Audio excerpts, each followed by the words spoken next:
ಕಡು ಬಡತನ, ಹೆತ್ತ ತಂದೆ ತಾಯಿ ಮತ್ತು ಪತ್ನಿ ಮಕ್ಕಳನ್ನ ಸಾಕಿ ಸಲಹುವ ಸಲುವಾಗಿ ನಂಜನಗೂಡು ಕೈಗಾರಿಕಾ ಪ್ರದೇಶದ ಕಾರ್ಖಾನೆಯೊಂದಕ್ಕೆ ಕೆಲಸಕ್ಕೆಂದು ತೆರಳಿ ಹೇಗೋ ಜೀವನ ಸಾಗಿಸುತ್ತಿದ್ದ ಸಂದರ್ಭದಲ್ಲಿ ಕಾರ್ಖಾನೆಯವರು ಒತ್ತಡದಿಂದ ಎಡಗೈಯನ್ನ ಸಂಪೂರ್ಣವಾಗಿ ಕಳೆದುಕೊಂಡ ಬಡ ಕಾರ್ಮಿಕನ ಕುಟುಂಬ ಈಗ ಬೀದಿಗೆ ಬಿದ್ದಿದೆ. ನಂಜನಗೂಡು ನಗರದ ಕೈಗಾರಿಕಾ ಪ್ರದೇಶದಲ್ಲಿರುವ ರಾಜ್ಶೀಲ್ ಪೇಪರ್ ಕಾರ್ಖಾನೆಯಲ್ಲಿ ಬರೋಬ್ಬರಿ 11 ವರ್ಷಗಳಿಂದ ಗುತ್ತಿಗೆ ಆಧಾರದ ಮೇಲೆ ಮಿಷನ್ ಆಪರೇಟರ್ ಆಗಿ ನಂಜನಗೂಡು ತಾಲೂಕಿನ ಹೊಸಕೋಟೆ ಗ್ರಾಮದ ಕಾರ್ಮಿಕ ಅಂದಾನಿ ಎಂಬಾತ ಕೆಲಸ ಮಾಡುತ್ತಿರುವ ಸಂದರ್ಭದಲ್ಲಿ ಎಡಗೈ ಮಿಷನ್ಗೆ ಸಿಲುಕಿ ಸಂಪೂರ್ಣವಾಗಿ ನುಜ್ಜುಗುಜ್ಜಾಗಿದೆ. ಘಟನೆ ನಡೆದ ತಕ್ಷಣ ಸಮೀಪದಲ್ಲಿದ್ದ ಸಹೋದ್ಯೋಗಿ ಕಾರ್ಮಿಕರು ಮತ್ತು ಕಾರ್ಖಾನೆಯ ನೌಕರರು ಮೈಸೂರಿನ ಅಪೋಲೋ ಖಾಸಗಿ ಆಸ್ಪತ್ರೆಗೆ ತುರ್ತು ಚಿಕಿತ್ಸೆಗೆ ದಾಖಲು ಮಾಡಿದ್ದಾರೆ. ಆದರೆ ಕಾರ್ಖಾನೆಯವರು ಮುಂದೆ ನನ್ನ ಕಷ್ಟಕ್ಕೆ ಸ್ಪಂದಿಸದೆ ನಾಪತ್ತೆಯಾಗಿದ್ದಾರೆ ಎಂದು ಕೈ ಕಳೆದುಕೊಂಡಿರುವ ಕಾರ್ಮಿಕ ಅಂದಾನಿ ಅಳಲು ತೋಡಿಕೊಂಡಿದ್ದಾನೆ. ಇನ್ನು ರಾಜ್ಶೀಲ್ ಕಾರ್ಖಾನೆಯಲ್ಲಿ ಗುತ್ತಿಗೆ ಆಧಾರದ ಮೇಲೆ ಹೌಸ್ ಕೀಪಿಂಗ್ ಕೆಲಸಕ್ಕೆ ಸೇರಿಕೊಂಡೆ ನಂತರ ಕಾರ್ಖಾನೆಯ ವ್ಯವಸ್ಥಾಪಕರಾದ ಟಾಮಿ ಹಾಗೂ HR ಮನು ಎಂಬುವವರು, ನೀನು ಸಾಕಷ್ಟು ವರ್ಷಗಳಿಂದ ಕಾರ್ಖಾನೆಯಲ್ಲಿ ಸೀನಿಯರ್ ಕಾರ್ಮಿಕನಾಗಿದ್ದೀಯಾ, ಹಾಗಾಗಿ ನೀನು ಮಿಷನ್ ಆಪರೇಟರ್ ಆಗಿ ಕೆಲಸವನ್ನ ಮಾಡಬೇಕು ಎಂದು ತಾಕೀತು ಮಾಡಿದ್ರು. ನಾನು ಅದನ್ನ ತಿರಸ್ಕಾರ ಮಾಡಿದರೆ ಕಾರ್ಖಾನೆಯಿಂದ ಹೊರದಬ್ಬುತ್ತೇವೆ ಎಂದು ಬೆದರಿಸಿದ್ರು. ನಾನು ಕೆಲ ವರ್ಷಗಳ ಕಾಲ ಮಿಷನ್ ಆಪರೇಟರ್ ಆಗಿ ಕೆಲಸ ನಿರ್ವಹಿಸುತ್ತಿದ್ದೆ. ನನಗೆ ಮಿಷನ್ ಆಪರೇಟಿಂಗ್ ನಲ್ಲಿ ಯಾವ ರೀತಿಯಲ್ಲೂ ತರಬೇತಿ ನೀಡಿರಲಿಲ್ಲ. ಒತ್ತಡದ ಕಾರಣ ನಾನು ಈ ಕೆಲಸ ಮಾಡುತ್ತಿದ್ದೆ. ಇಂದು ಅದೇ ಕೆಲಸಕ್ಕೆ ಇಂದು ನನ್ನ ದುಡಿಯುವ ಕೈಯನ್ನೇ ಕಳೆದುಕೊಂಡಿದ್ದೇನೆ. ಇದಕ್ಕೆ ಮೂಲ ಕಾರಣ ಕಾರ್ಖಾನೆಯ ವ್ಯವಸ್ಥಾಪಕ ಟಾಮಿ ಮತ್ತು HR ಮನು, ಮಾಲೀಕ ಜೇಮ್ಸ್ ಮುಲಾಯರ್, ಸೂಪರ್ವೈಸರ್ ಶ್ರೀನಿವಾಸ್ ಎಂಬುವವರ ವಿರುದ್ಧ ಸೂಕ್ತ ಕ್ರಮ ಕೈಗೊಳ್ಳಬೇಕು ಎಂದು ನಂಜನಗೂಡು ಪಟ್ಟಣ ಪೊಲೀಸ್ ಠಾಣೆಗೆ ದೂರು ನೀಡಿದ್ದಾರೆ.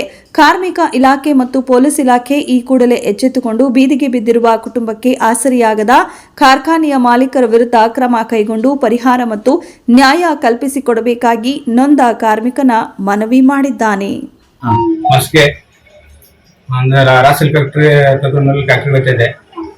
ಅಲ್ಲಿ ಆಕ್ಸಿಡೆಂಟ್ ಆಯಿತು.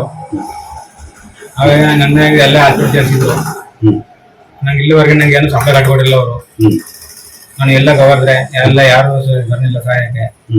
ಭಯ ಸ್ವಲ್ಪ ಬಂದು ಅವೆಲ್ಲ ನಮ್ಮ ಮುಂದೆ ಏನಾಗಬೇಕು, ಮುಂದೆ ನಂಗೆ ಒಂದು ಕೆಲಸ ನಂಗೆ ಪರಿಹಾರ ಆಗ್ಬೇಕು ಸರ್, ಎಲ್ಲ ಮಾಡ್ಕೊಡಿ ಸರ್. ನೀವು ಅಲ್ಲಿ ಕೆಲಸ ಮಾಡ್ತಾ ಇದ್ದೀರಾ ನೀವು? ಹ್ಞೂ ಸರ್, ಅಲ್ಲಿ ಇವಾಗ ಮಾಡ್ತಾ ಇದ್ದೀರಾ? ಎಷ್ಟು ವರ್ಷದಿಂದ ಫ್ಯಾಕ್ಟ್ರಿ ಕೆಲಸ ಮಾಡ್ತಾ ಇದ್ರಿ? 11 ವರ್ಷ ಸರ್ ಕೆಲಸ ಮಾಡಿ. ಅಲ್ಲೆಲ್ಲ ನಿಮ್ಗೆ ಗ್ಲೌಸ್ ಏನು ಕೊಟ್ಟಿಲ್ಲ? ಸರ್ ಅವರು ಏನು ಕೊಟ್ಟಿಲ್ಲ. ಅದಾದ್ಮೇಲೆ ನಿಮ್ಗೆ ESI ಏನಾದ್ರು ಮಾಡಿಸ್ಕೊಟ್ರ? ಏನ್ ಮಾಡ್ತಿಲ್ಲ ಸರ್. ಅವಾಗ ಏನಾದ್ರು ಪೊಲೀಸ್ ಕಂಪ್ಲೇಂಟ್ ಕೊಡಕ್ ಆಗಿಲ್ವಾ ಆ ಸಮಯದಲ್ಲಿ? ಕೊಡಕ್ಕಾಗಲ್ಲ ಸರ್. Factories inspector. ಸರಿ, ಮುಂದೆ ಏನ್ ಹೇಳ್ತೀರಿ? ಅದೇ ಮುಂದೆ ಸರ್ ನಂಗೆ ನಮ್ ಜೀವನಕ್ಕೆ ಈ ತರ ಆಗಿದೆ ಸರ್, ನಮ್ ತೊಂದರೆ ಆಗಿದೆ. ನಮ್ಮ ಮನೆ ನಮ್ಮ ಹೆಂಡತಿ ನಮ್ಮ ಮಕ್ಕಳಿಗೆ ಈಚೆ ಬಂದಿದ್ದೀವಿ. ಮಗನಿಗೆ ನಮ್ ಸಹಾಯಕ್ಕೆ ಯಾರು ಬರಲ್ಲ. ಅದಕ್ಕೆ ನಾವು ಈ ತರ ನಾವು ಕೋರ್ಕೊಳ್ತಾ ಇದೀವಿ ಸರ್. ಸರಿ, ಅಂದಾನೆ ಅವ್ರ ವೈಫು ಅವ್ರು ಫ್ಯಾಕ್ಟ್ರಿ ಹೋಯ್ತಿದ್ದು ನೈಟು ಕೈ ಏಟ್ ಮಾಡ್ಕೊಂಡವ್ರೆ. ನಮ್ಗ ಮನೇಲಿ ಯಾರು ನೋಡ್ಕೊಳ್ಳೋರಿಲ್ಲ, ಇವ್ರೆ ನಮ್ಗ ಆಧಾರವಾಗಿದ್ದು. ಇವಾಗ ನಾವು ಯಾರು ಸಹಾಯ ಮಾಡ್ತಿಲ್ಲ ನಮ್ಗ. ಈಗ ಇವ್ರನ್ನ ನಂಬ್ಕೊ ಬಂದ್ವಿ, ಸ್ವಲ್ಪ ಸಹಾಯ ಮಾಡ್ಕೊಡಿ ಹೇಳ್ತಾ ಇದ್ದಾರೆ. ಅವರು ಯಾವಾಗ ಮನೆಗೆ ಬಂದು ಮಾಡ್ಕೊಡ್ತೀನಿ, ಕೆಲ್ಸನೂ ಕೊಡ್ತೀನಿ ಅಂತ ಹೇಳಿದ್ರು. ಇವಾಗ ನೋಡಿದ್ರೆ ಫೋನ್ ಮಾಡ್ರೆ ಫೋನ್ ರಿಸೀವ್ ಮಾಡ್ತಾ ಇಲ್ಲ. ಫ್ಯಾಕ್ಟ್ರಿ ಹತ್ರ ಹೋದ್ರೆ ಏನು ರೆಸ್ಪಾನ್ಸ್ ಮಾಡ್ತಿಲ್ಲ. ಅವರು ಫೋನ್ ಮಾಡ್ತಿಲ್ಲ. ವಾಸಿನಿ ಏನಂತ ಕೇಳಕ್ಕೂ ಫೋನ್ ಮಾಡಿಲ್ಲ ಅವರು. ಆಸ್ಪತ್ರೆ ಟ್ರೀಟ್ಮೆಂಟ್ ಎಲ್ಲ ನೀವೇ ಮಾಡ್ತಾ ಇರೋದಾ? ಈಗೆಲ್ಲ ತೋರ್ಸ್ಕೊತಾ ಇರೋದು ನೀವೇನಾ? ಇವಾಗ ನಾವೇ ಸರ್ ಹೋಗ್ತಿರೋದು. ಇವಾಗ ನಾವೇ ಹೋಗ್ತಿರೋದು. ನಮ್ ಜೊತೆ ಯಾರು ಬರ್ತಾನೆ ಇಲ್ಲ, ನಾವೇ ಹೋಗ್ತಿರೋದು. ಈಗ ಕಂಪ್ಲೇಂಟ್ ಕೊಟ್ಟಿದ್ದೀರಿ, ಪೊಲೀಸ್ನವ್ರು ಏನ್ ಕ್ರಮ ತಗೊಂಡಿದ್ದಾರೆ? ಪೊಲೀಸ್ನವರು ಅವಾಗ ನಮ್ಗೆ FIR ಮಾಡಿದ್ಮೇಲೆ ನಾಳೆಗೆ ನಾವು ಮಾತಾ ಕರಿತೀವಿ ಅಪ್ಪನ ಇಬ್ರು ಗನ್ ಜೊತೆಗೆ ಇಬ್ರು ಕರ್ಕೊಂಡ್ ಅಂತ ಹೇಳಿದ್ರು. ಅವ್ರು ಫೋನ್ ಮಾಡಿದ್ರೆ ಏನು ಮಾಡಲಿಲ್ಲ ಸರ್ ಅವರು. ನಮ್ಗೊಂದು ಪಾಪ ಇದೆ ಸರ್, ನಮ್ಗೆ ಯಾರು ಹೆಲ್ಪ್ ಮಾಡಕ್ ಯಾರು ಇಲ್ಲ ಸರ್. ನಮ್ಗೆ ಹೆಲ್ಪ್ ಮಾಡಕ್ ಇವ್ರೇ ನಮ್ಮನ್ನ ನೋಡ್ಕೊತಿದ್ದು. ನಮ್ಮ ಅಪ್ಪನ ಮನೆ ಕಡೆಯಿಂದನೂ ನಮ್ಗೆ ಏನು ಸಹಾಯ ಇಲ್ಲ. ಈಗ ನಿಮ್ಗೆ ಉದ್ಯೋಗ ಬೇಕು. ಉದ್ಯೋಗ ಬೇಕು ಸರ್. ಈ ಪಾಪನ್ ಬಿಟ್ಬಿಟ್ಟು ನಾನು ಹೋಗಕ್ಕಾಗಲ್ಲ. ನಮಸ್ಕಾರ, ನಾನು ರವಿಕುಮಾರ್ ಅಂತ ಅಡ್ವೊಕೇಟು. ವಿಚಾರ ಇಷ್ಟೇ, ರಾಜ್ಶೀಲ್ ಫ್ಯಾಕ್ಟ್ರಿ ನಂಜನಗೂಡಲ್ಲಿರುವಂತಹ ಪೇಪರ್ ಫ್ಯಾಕ್ಟ್ರಿ ಆದಂತ ಇದರಲ್ಲಿ ಅಂದಾನಿ ಅಂತ ಒಂದು ಹುಡುಗ, ಒಂದು ಕಾರ್ಮಿಕ 13 ವರ್ಷದಿಂದ ಅಲ್ಲಿ ಕೆಲಸ ಮಾಡ್ತಾ ಇರ್ತಾನೆ.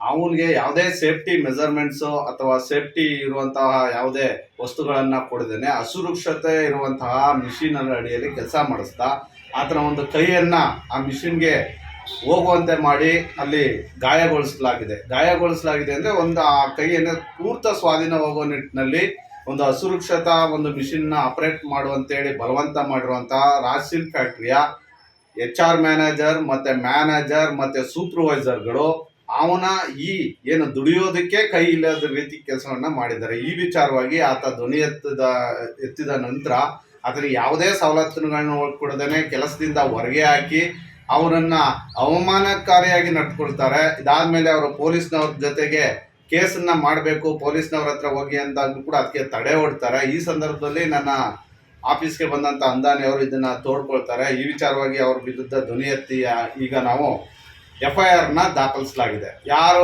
MD ಮತ್ತೆ ಅವ್ರನ್ನ ಸಿಬ್ಬಂದಿಯವ್ರ ಮೇಲೆ. ಈಗ ಮುಂದೆ ಆಗ್ಬೇಕಾಗಿರೋದೇನು, ಆತನಿಗೆ ಬೇಕಾದಂತಹ ಸರ್ಕಾರಿ ಸವಲತ್ತುಗಳು, ESI ಮುಖಾಂತರ ಬರಬೇಕಾದಂತ ಸವಲತ್ತುಗಳು, ಕಾಂಪನ್ಸೇಷನ್ಗಳು ಮತ್ತೆ ಆತನಿಗೆ ಉದ್ಯೋಗ ಕೊಡುವಂತ ಕೆಲಸವನ್ನ ಆ ಕೈಗಾರಿಕೆ ಮಾಡಬೇಕು. ಮತ್ತೆ ಪೊಲೀಸ್ ಇಲಾಖೆಯಲ್ಲಿ ಏನು FIR ದಾಖಲಿಸಿದೆ ಆ ವಿಚಾರದಲ್ಲಿ ಅವ್ರಿಗೆ ಶಿಕ್ಷೆಗೆ ಒಳಪಡಿಸಬೇಕು.